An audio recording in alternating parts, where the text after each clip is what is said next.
student none मौजूद तौर पर मौजूद AutoCAD के लाइन कमांड څنګه ډرا کوي लाइन कमांड دو طریقې دي په AutoCAD کې یو تاسو سره ټول بار کې د مخامخ لاین پروت دی د دې سلیکشن نه پس تاسو وی سپیسیفای پس پاوند یعنی کوم ځای کې ته لاین ډرا کول غواړئ نو هغه ځای سلیکټ کا او بیا تاسو وی کوم ځای پورې لاین ډرا کول غواړئ نو هغه ځای سلیکټ او دا لاین بیا کنټینیو دی چې کله اسکیپ کمانډ وي نو دا کمانډ ستا ختم شو او چې کله ته بیا سپیس یا انټر وي نو دا کمانډ ستا بیا ری ایکټیو شو صحیح شو یو دا طریقه ده دویمه طریقه دا د دې لپاره موږ سره په AutoCAD کې یو شارټ کټ دی ال انټر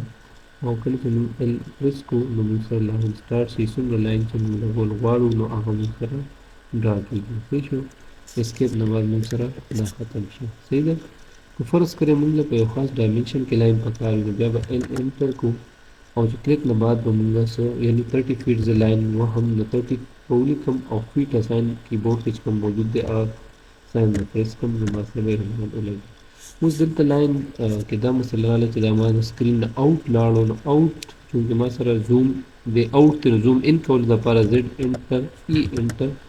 آر زد انټر ا انټر دا ما سره دوه طریقې دي په دې طریقې سره به زوم ان او زوم اوټ کوم